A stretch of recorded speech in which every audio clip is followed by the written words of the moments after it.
Hey, what's up, guys? Welcome back. Sean here with BlueRidgeSilverhound. Today we got another edition of the Pocket Change Market Report, this time for May 25th, 2022. I hope everyone's having a great start to your day, and hopefully this video will kind of ignite a little bit of passion to go out there and find your lion's share of some of the cool errors and varieties that exist out there in the marketplace and in circulation today. So if this is your first time here, first of all, welcome. Second, these are all confirmed sales within the last day and a half worth of eBay completed sales for all these coins. All the coins are raw. There is no graded coins that we're going to talk about in this video. The idea is, grading an error is certainly going to add to the expense of selling the coins. I know people firsthand to actually make this a business. And, if you know your business and you know your coins, you'll know that sometimes spending the $60, $65 through PCGS for an error attribution on, say, a $20 coin just wouldn't make any sense. Just go ahead and post really good photos, a clear obverse and reverse image in its totality, and then any relevant close-ups that'll help you make the sale.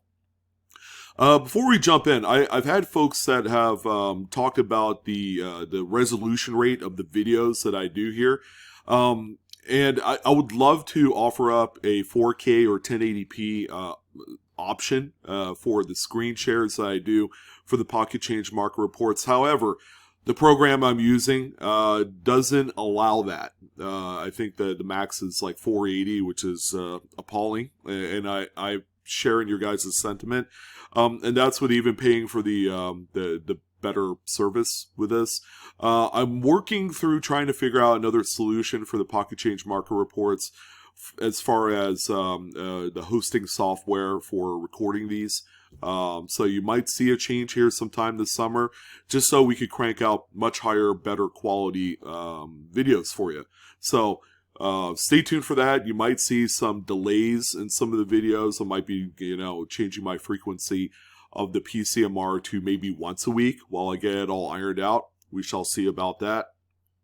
But yeah, that's my quick little PSA. You could have just, I guess, fast forwarded through that if you wanted to.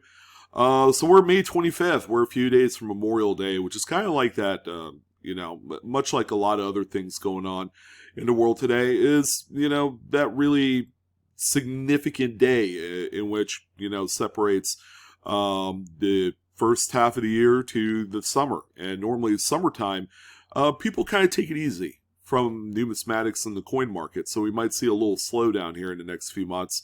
We'll see. The last few years, because of the pandemic, has been anything but slow.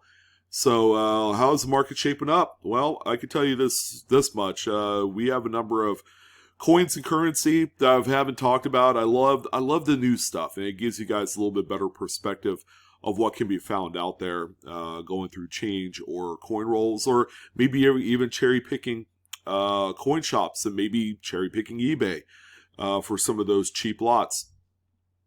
All right, so we're going to start it off with a brand new 2022 Lincoln Shield cent. I've talked about this one before, but it's worth bringing up again. I think it was probably a month ago that this one even came up on the radar. But yeah, this is actually a coin that has a little bit of a following. This is what they call the spike head. If you notice right here above Lincoln's head, there is indeed a die crack that goes from the rim through the W and W and into Mr. Lincoln's little chrome dome there. Yeah, believe it or not, people are selling these, and I don't think they're being searched for as rigorously as some of the other coins that certainly deserve a lot more attention, and that's okay. Because sales are intermittent for this particular error, if we end up flooding the market with them, obviously it's going to affect the value. But believe it or not, this coin right here, and whether it deserves it or not, did sell for $23. I think the previous example that I talked about ended up selling for right around $20. So I don't know. That's kind of like the target price for these, and again, if we flood the market, these things can come crashing down to about $5. You just never know. But while they're out there and while they're still commanding this level of money, and you're able to find a few of them, might as well take advantage of that. I don't personally collect these per se. There are people in the error community that collect these by progression or different, I guess, I don't know. There are some cracks that go through different areas of the devices, and they do collect them as well based off of that. $23. There you go. The next one that we have here is a coin that was produced by some U.S. mints. This is a 1944 Philippines 5 centavos. This is, I believe, a silver, if I'm not mistaken. And yeah, you can see right there it has a pretty sizable curved clip. It has the requisite Blakesley effect, which is this little flattening edge here opposite of the clip. And yeah, these were generally produced in all three of the mints. So Philadelphia, Denver, and San Francisco. These were sent over to the Philippines area, and they were used during the U.S. occupation of the area during World War II. This particular coin, I mean, this is going to blow you away. This is a clip is generally referred to as one of the more common types of errors to encounter. This one ended up selling, ladies and gentlemen, for $168.99 with 20 bids. Errors on these earlier US-made Philippines coins are few and far between, and that's probably why we see something like this sell for what it did. This is a phenomenal listing. And here's a 1944 Jefferson nickel, which is kind of par for the course as far as the annealing issues the U.S. Mint was encountering on a lot of the earlier nickels. Here's just a incredibly dramatic lamination. While not the perfect coin, this thing has seen quite a bit of circulation. Even has what looks to be a scratch going across the obverse. This is definitely something to keep an eye out on. They are quite common in all different levels and grades of lamination peels. And then, of course, finding some like this where there's a lot of attachments is going to be important as well for an error collector. This one sold for $19.99. You could just imagine cherry picking one of these out of a dealer bulk stock of silver wartime nickels for a few bucks, and then flipping it for 20 bucks. Sign me up. That's a really good flip. And here's a 1953 Lincoln wheat cent. This is actually a cool one. You guys are probably at this point pretty familiarized with the term BIE or buy Lincolns. That's that little die chip that connects to B and E and Liberty.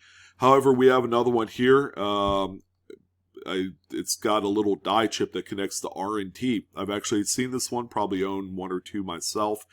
And there are examples where there are die chips that connect various pairings of letters. So keep that in mind. The BIE just happens to be one of the more common types of die chips because of the complexity of the engraving of those two letters. And the distance, they're quite close. So with that being said, yeah, this is an anomaly that shows up. And the coin's in pretty decent shape. It's not super high-end, mid-state, 66 level or anything like that, but if you need an example of this particular die chip, this is a good one here. This one sold for $7.01 with 14 bids. A little bit of action there. Our first piece of currency comes in the way of a 1988 $10 bill. You could see either a miscut or some sort of misalignment of the print here. Just based off of looking at the placement of the third print, which is the overprint of the serial numbers and the seals, you'll notice that they're a little bit further north compared to that initial first print of the design there. So it looks like the first print appears to be misaligned. The sheet was also a little bit tilted as well. You could see the amount of margin here on the left side compared to here is far greater. Plus you have more of the stuff cut off here at the bottom on the left side. If you look on the back, actually the back is pretty well centered. Top to bottom, it's a little bit off, but nothing too crazy. It's not pairing up quite to the misalignment of the front. So yeah, that kind of like drills down the first alignment, first print misalignment on this one. And the note's not in particularly great shape, but you know, it is a keeper for someone that does collect these by maybe date or denomination. This one sold for $46.73 with 5 bits. Now, this one is super crazy. The note is a lot bigger than it looks, obviously, because you have a portion of the next note on the sheet there showing. But you can also tell that, yeah, there's some pretty significant, sharp-looking wrinkling here. And what looks to be a gutter right here on the Black District seal. So, in this particular case, the sheet had a wrinkle. It was subsequently ironed out a little bit or stretched out. They don't iron these. So during the first and second print, everything was good. All right. And then somewhere along the line, the sheet had re-wrinkled, or maybe it's a fresh new wrinkle before they applied the overprint. And that's why this is actually the only spot on the entire note that's showing the gutter is right on the Black District seal. But yeah, this is a really crazy looking error. There's a lot of things to kind of like dissect from this one. This particular note ended up selling for a pretty good amount, $205.35. Not too bad considering it's a relatively newer issue. There's the back there for you, showing a completely and total printed reverse print before the sheet had wrinkled prior to the third print. So pretty neat. And it goes to show you the human error element is very strong, even as recent as 30 years ago. So go figure. And it's still happening today, by the way. A quick little update on one of the coolest coins to come out of circulation last year, and that's the 2021 die crack. This is the K3 to K7 position to die crack that everybody was adorned and just fallen in love with. Yeah, still a pretty good seller. These are drying up in the marketplace, in case you haven't seen lately. This particular example right here is in decent shape. This one exhibits a little bit more circulation wear compared to some of the others I've seen recently. And this is, I mean, they're going to get a lot worse as time goes on, as many years go on. Finding one of these will be not only a gift, but at the same time, it'll be a blessing. This sold for $305, which is a pretty huge bounce back from the $100 to $150 these were selling at about 30 days ago. So that's showing you the dry up in the marketplace and then just a strong continuous demand for these. Now here's another one that you can easily cherry pick from dealer stock. Most dealers won't even care about something like this, but it's a 1910 Liberty V nickel with a what looks to be a pretty sizable rim cut area here. So that's a raised area. There's a little bit of a die break that happened at one point, and yeah, it shows up as a pretty significant raised area here. Coin again is a low ball, so you know I would imagine that this was probably picked up for $1 or $2. And this one ended up selling for $55. I guarantee you, if you find a number of these, maybe 3 or 4 different type of major errors, and you paid like next to nothing for them, and you flip them, I mean, you know, you could do really well for yourself. And again, this is kind of like the big idea of you know, using what's out there, kind of like the you know, free easy treasure hunt that's like low cost, and then using a platform like eBay to sell these. I mean, it's the perfect pairing to allow yourself to make some extra money. So keep that in mind. Things like this, always going to be coveted. This one's cool. I mean, it's rather minor in a sense. I've seen way better retained die breaks. This is a 1857 Flying Eagle cent. You probably already see it. This die crack that goes from the rim at one point, goes through some of the devices here, and then ends up on the back side there. So it's a fully trailed die crack. That's going to eventually turn into a cud at some point. This one ended up selling for $66.99.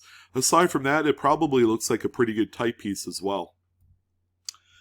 Here's another cud, this time on a much newer 1984 Lincoln Memorial cent. It's not a fantastic coin. There's some corrosion and verdigris on the reverse. And again, you guys know this is a Zinken. So I kind of shake and quiver when I see stuff like that because, you know, this coin isn't particularly long for the world, you know, and but heck, they do have quite a bit of a market. Okay, Cuds are kings, even to this day. This one sold for $27.30 with 3 bids. And we don't talk a lot about off-center coins. Someone had made a point to say, hey, will you stop talking about off-center coins? You can't possibly find these and change. I personally have found a few, all right? And that all comes together with the amount of searching and effort you put into it. If you only go through a handful of change every week, that's not quite applying yourself. So, and plus you can cherry pick these at dealers for, a much cheaper price, especially the ones that don't really deal too much in errors and varieties. They'd be willing to say, let stuff go like this for about $5. And we all know that's not quite the market for an earlier bronze era of off-center Lincoln. So it's a 69D. It's off-center by about 20%. It's a very attractive coin. It's got one notable carbon spot on the reverse, but I don't think that'll detract too many buyers looking for a really tough date. This one sold for $30.27 with 3 bids. And here's a 44S. I forgot that this one even existed. There is just a buttload of various varieties to be found. Lots of minor doubled dies. You could check out Wexler's site or Copper Coins' website for things like this. But yeah, this oftentimes ignored San Francisco Minted 44 actually hides a dirty little secret I think you guys will love. Yeah, this is a doubled die obverse. It's a very minor one. You're going to need a really good magnifier. By the way, if you don't have one, go ahead and pick one up in my my description box area. I have Amazon links to some of the most affordable loops that you'll find. You need one if you're going to do this hobby. If you don't invest $7, $8, $10 for one, you're going to be really doing yourself a disservice. Yeah, this is DDO number 17 in the Wexler files, and it did sell for $21.90. Outstanding. Here's a 38D, a somewhat otherwise tougher date of Jefferson nickel, although the coin by itself without any error is generally available for $1 or $2, even in decent shape. This one, however, has a few like lamination kind of funny errors in there. It's, if you're not paying attention, you could certainly miss stuff like this. Looks like even now it's a little bit of a strike through here on the obverse. So it's a pretty cool like semi-key-ish type of date for the Jefferson nickel series, where it shows and highlights a couple of very interesting error points. This one sold for $31.95. That is incredible, but I think that has a lot more to do with the actual date and mint mark of this coin, considering that you probably don't see too many errors of this one. Now, yeah, you're probably not going to find one of these in change, but, pay close attention to the condition of the coin. This thing has obviously seen some sort of post-mint type of circulation or something. It's a undated, you can't see any date on here, Lincoln Memorial cent that's double struck. The secondary strike is approximately 75% off center. Very attractive coin. Double struck coins by nature are all quite attractive. This one ended up selling for $53.99. Good looking coin.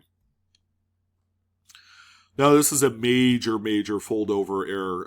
So obviously a corner of the sheet had folded over before some of the third printing was applied. You can see that right there on the image. You can see the green seal and the serial number in full view there. While the left side of it is all perfectly, looks good, But, when we go ahead and take a look at the back, you can see that printing clear as day on there.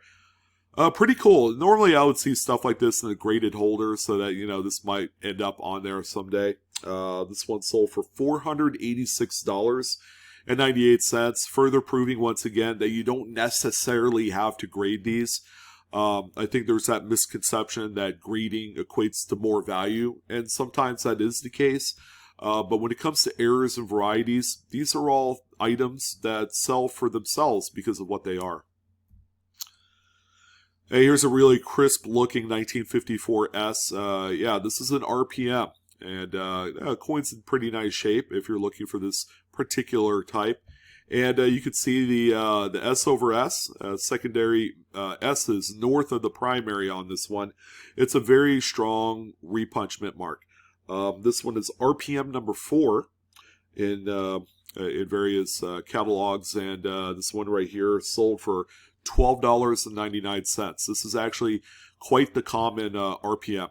All right. Here's another good one that used to be affordable a few years ago, and they've kind of taken off. It's a 1938 S over S over S RPM. Yeah, that's 3 S's, all right. Here's a close-up of the mint mark repunches. Yeah, they're all over the place. It's lovely. It's cool. This is like one of the first RPMs I ever discovered out of my first wheat cent bag. These are not particularly scarce, but there was a pretty good cache of them discovered out of BU rolls about 10, 15 years back. So there was quite a bit of them injected into the marketplace, and that's the reason why that at the time these were available for like $5-10. But yeah, they've dried up quite a bit in higher grades. This particular one is RPM number 2. It's FS502 in the Cherry Picker's Guide, and it sold for $43.90. Now, for all you Lincoln Cent hunters out there, this is another really dynamite-looking variety. Another double-to-die obverse on a much later-dated 2019 Shield Cent. This one right here has some of the strongest doubling you will ever encounter on the modern era of shield-backed scents. This one right here, you can see just an incredible distortion and stretching of the date.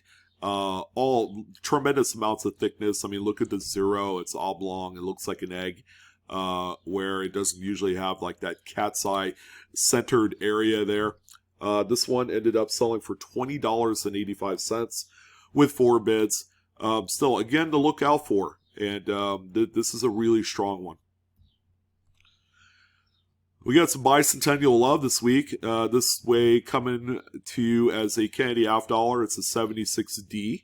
You can see it's got a pretty nice curved clip there. Again, a little bit of a minor error, but still very important. $11.89 with 7 bids is what this one finished up at. And here's another 2019. Yeah, hard to believe that these can be found in rolls and change and stuff, but this one is slightly off-center with a partial tilted collar. You can see kind of like the stepped railroaded edge right here. And this one ended up selling for $12.99. So yeah, I don't know if this is kind of like a little corrosion or what this darkness is here in this area, but yeah, it's not the greatest example I've seen, but at the same time, still worth a shekel or two. All right, make sure you're looking out and looking through your silver. Even the most minor of strike-throughs can take a coin that is just worth silver melt value and cranks it up a few notches. This is a 1926 peace dollar, one of the more common dates, especially in about uncirculated condition. This one right here features a strike through right in front of Liberty's face there. Pretty good. There's a little bit of a close-up for you in case you need that. And this one sold for $68.93 with 12 bids, which is just over double melt. So I'll take that all day long if you got it. It's a good way to, throw in and make a few bucks in the process. A really pretty looking coin here. 71D Washington quarter with 2 clips and plenty of Blakesley effect to feed the need. Yeah, this one's going to end up in some sort of collection that is anchored by clipped errors. And this is a good one here to fill up this date. This one sold for $23.99. We got more currency, this time a 1995 $1 bill. And yeah, check that out. We have more misalignment of the first print, it looks like, because the third print, overprint, is candid over to the right, and it looks pretty well centered on this actual note. If we look at the reverse, get a load of that. Yeah, nice centering here, but also check out the folding. Someone looks like played paper football with this one. You guys remember that from back in the day?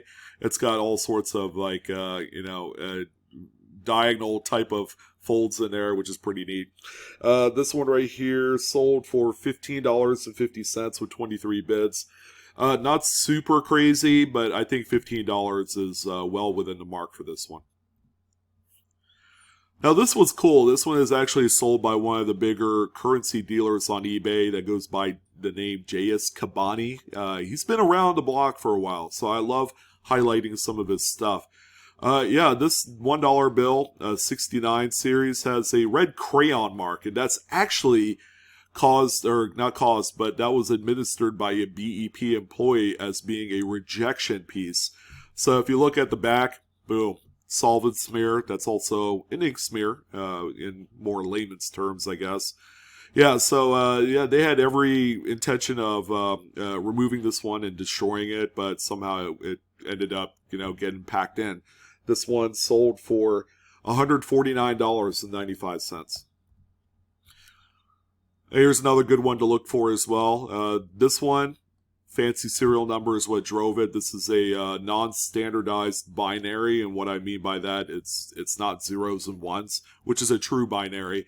This is zeros and eights. Eights are one of the most popularly collected serial number, modifiers on there. So if it has like more eights, it's termed as being a very lucky note, especially in cultures overseas. So. Yeah, I mean, it's a star note too, but the note is very well circulated. This one ended up selling for $17.26 with 3 bids. Could have gone for a lot higher, I suppose, but again, the condition kind of held this one back.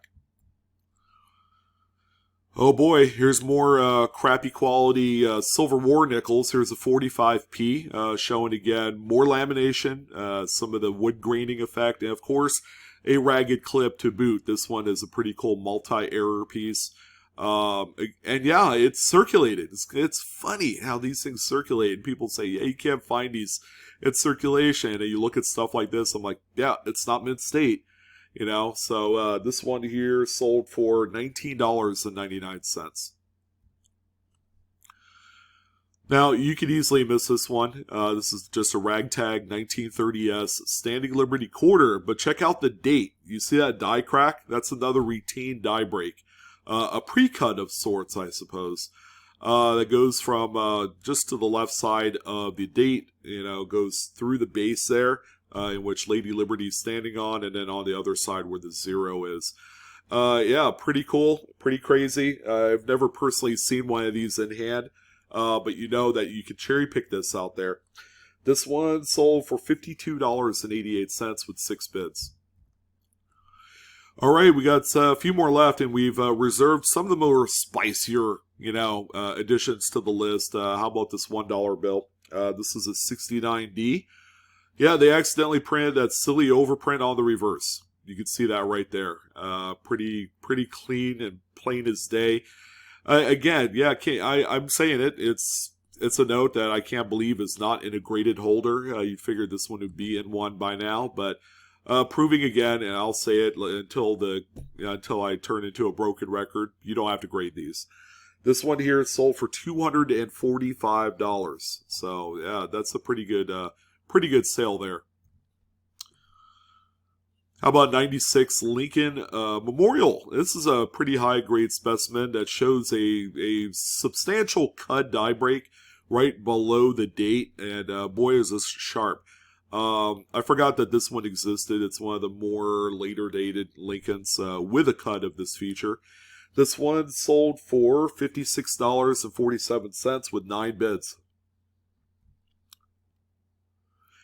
So one of the last items to talk about this week is actually my one and only lot, I guess. Again, groups and lots signify a real value, because when you sell something in bulk, that generally equates to a volume discount on singular coins. So I love looking for things like this where there might be a true opportunity to flip. Now, I will tell you this, guys.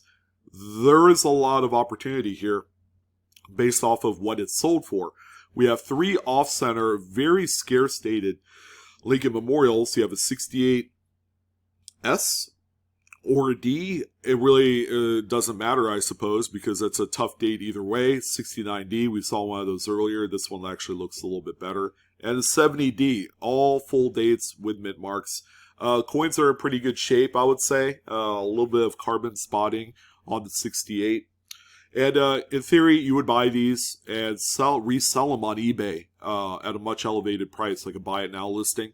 And eventually they'll sell, because these are very, very, very scarce dates for this type. As people are collecting these by dates, they're looking for some of those that they just can't find in the marketplace. Like the 68, you don't see that often. So this lot ended up selling for what I consider to be a bargain at $55.67 with 15 bids.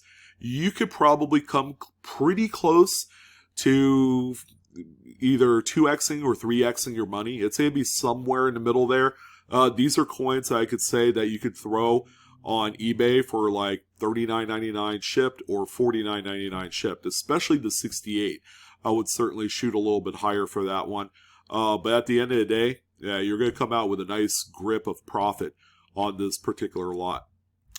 And we're going to end it off on a coin that it's been over a year since I've seen one of these. As a matter of fact, I think it was probably either April or sometime around there or before then that I saw one of these. This is the infamous 1985 Lincoln Memorial Cent with two separate cut die breaks on there, all in the motto. What's funny is, and ironic, it shows the word God, because the examples that have a cud right over the word God are referred to as godless cents or unholy cents or something like that.